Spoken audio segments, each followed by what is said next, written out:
I'll direct this at Teller, but it's really intended for Randi and Penn as well. I don't know if it's true or not, but it seems to me that I'm over here to your left. Not that you have to look at me or anything. Right in front of the light. It seems to me that in many ways, practitioners of magic have succeeded where science education has failed. If you look at the past half century or so, I know when you mentioned South Park, I realized how my 18-year-old pays far more attention to Penn and Teller than anyone else, or to Trey Parker. And I'm curious if within your professional organizations, do you guys, in making skeptical thinking accessible to people who normally wouldn't even think about it, realize the new obligation you have? And do your professional organizations as a group ponder that power? We've been thrown out of all the professional organizations that we were ever in, haven't we? We don't know. Do you have an answer to that? I don't understand the question exactly.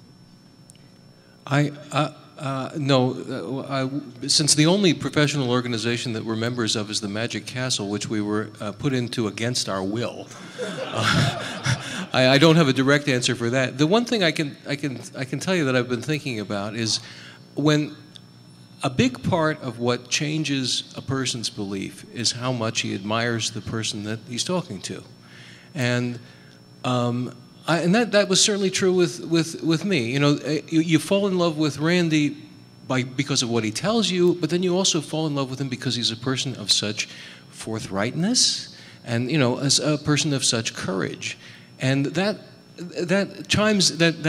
collides very nicely in a harmonious way with what Penn said, which is telling the truth as you see it very directly makes you a kind of hero.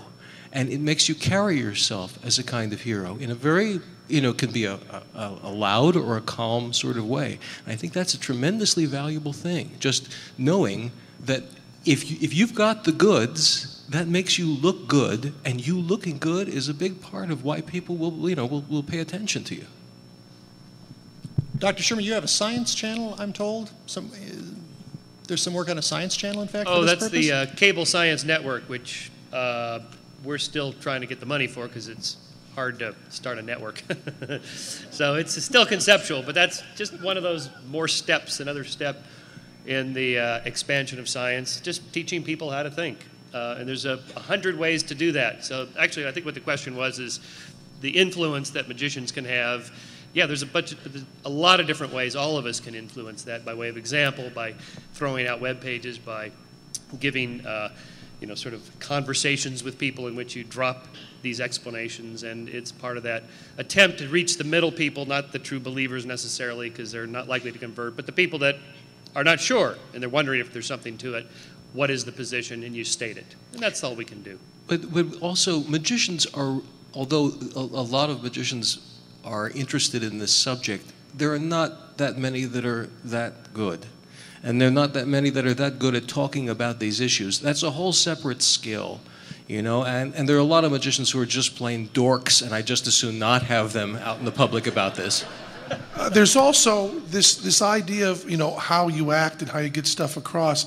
I once had a bunch of hardcore punk friends, the mohawks and the nose rings and the whole thing, and they were getting really jacked up on skepticism from reading Randi's book and really thinking that Randi was, as I would think he is, much more like Joe Strummer and Bob Dylan and Johnny Rotten than most people in this room would like to think, as someone who absolutely kicked ass. And they went. I got like 10 hardcore punks to go to a local skeptics meeting where they heard people talking about, well, give up on these people over here and don't worry about these people over here, and this is what you try to say and use these words, and these are the kind of arguments to use, and they never went back again because they thought that the people that were standing and speaking in front of them were condescending and wimpy. And if those people had got up there and said the truth as they saw it, you'd have a lot more people in this room with blue hair and nose rings, which is, from what I tell from these questions, all you guys want. Another question.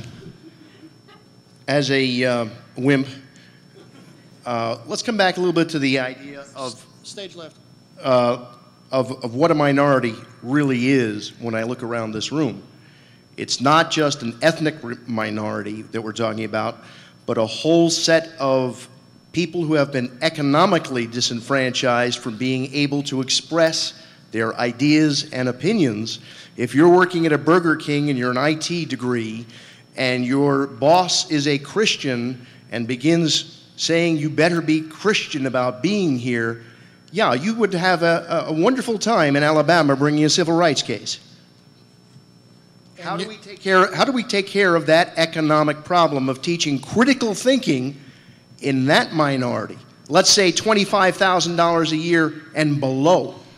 Well, I don't know of many people being fired for not having beliefs, and there are court cases for that.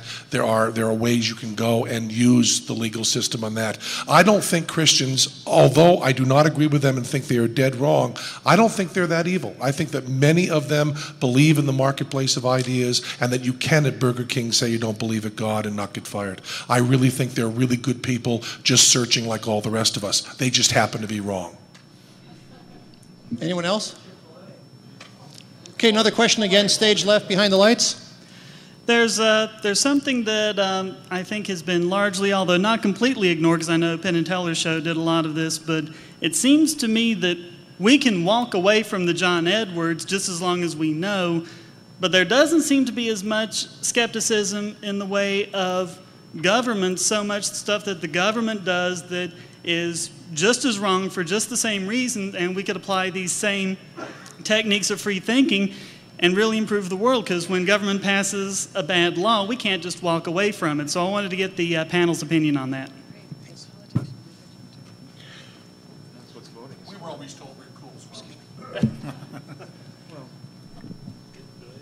Now, when you say government, yeah, that's stupid. Well, that's what voting is for. That's all I have to say. Yes? Well, all right, as long as you're here, stand up. And I'm working my way over here. Excuse me, that's what's voting, what voting is for, but it's also what yelling is for. I mean, you're allowed to yell in this country, and that's a really important thing to do. Well, yeah. Well, I keep my mouth shut. Just for Dr. Berret, I've been on Quack Watch and trying to look up a pseudo-medical device called the Rife Frequency Generator. Have you ever heard of it? I didn't find any material on your website. You asked about the Rife Frequency Generator, but I didn't hear the question. What is it, and do you know about it?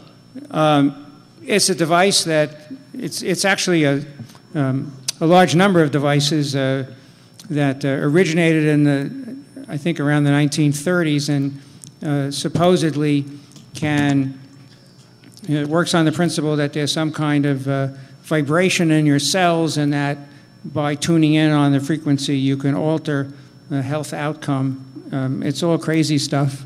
It postulates a force that can't be measured with real scientific instruments, and postulates health benefits that have never been demonstrated, and I don't even think there's been an attempt to demonstrate them. Now, what happens is that if an idea is marketable, it will stay forever and generally expand. And so what we see on the internet is that there are dozens and dozens of different devices that have some resemblance to this, and probably tens of thousands of people using them for health outcomes. The idea that you can take an